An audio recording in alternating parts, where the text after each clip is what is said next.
من أجل نصرة الشعب اليمني الذي يتعرض لعدوان سعودي غاشم يستهدف المدنيين، تحرك هؤلاء وبصوت واحد، حيث هتفت كلية الإدارة والاقتصاد بجامعة الكوفة مؤكدة تضامنها مع الشعب اليمني المستهدف بمؤامرة تقف وراءها أجندة غربية وبتنفيذ عربي الذين اتحدوا على ضرب شعب أعزل. استنكر طلبة وأساتذة كلية الإدارة والإقتصاد في جامعة الكوفة العدوان السعودي الخليجي على اليمن الشقيق، وهذا العدوان بصراحة لا يستند إلى أي أساس أخلاقي أو قانوني، لأن العدوان أساسا بصراحة تم تنفيذه قبل إصدار القرار الأممي الأخير اللي بصراحة صدر نتيجة الضغوط الأمريكية والإسرائيلية على أعضاء دول مجلس الأمن بشكل عام. عمادة وأساتذة وطلبة وموظفو الكلية تجمعوا داخل مبنى كلية الإدارة والاقتصاد ورددوا شعارات مطالبة بوقف العدوان على اليمن،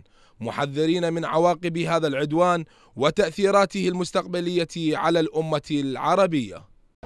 تستنكر كلية الإدارة والاقتصاد جامعة الكوفة العدوان السعودي على الشيعة والشعب اليمني، وهو العدوان الذي تكرر في البحرين وفي العراق على الشعب العراقي والشعب البحريني وعلى الشيعة. فرسالتنا واحدة لا غير، نقولها للوهابية: نحن الشيعة قسما بالحسين لن نهزم، لأن لدينا مدرستين نتعلم منها القيم والعبر الإسلامية، مدرسة سابقة وهي مدرسة الإمام الحسين، ومدرسة لاحقة وهي مدرسة الإمام المهدي عجل الله فرجه، فقسما سنجعل الذل بأعين آل سعود.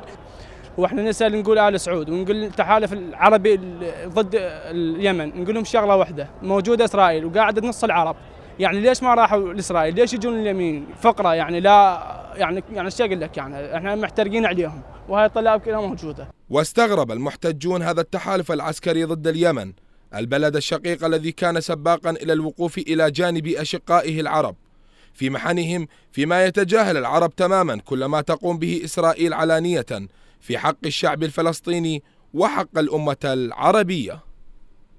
فنريد أن نؤكد أن الشعب العراقي وجميع الدول العربية سوف تكون بجانب الشعب اليمني، وباسمي كحقوقية وكقانونية أطالب جميع منظمات المجتمع المدني بالتدخل لوقف هذا الهجمات على الشعب اليمني.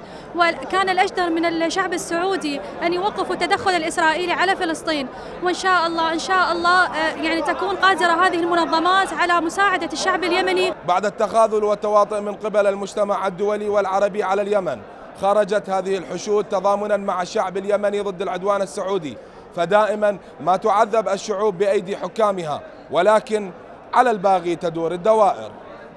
من داخل كلية الإدارة والاقتصاد بجامعة الكوفة لقناة النجف الأشرف الفضائية، حسام الكعبي.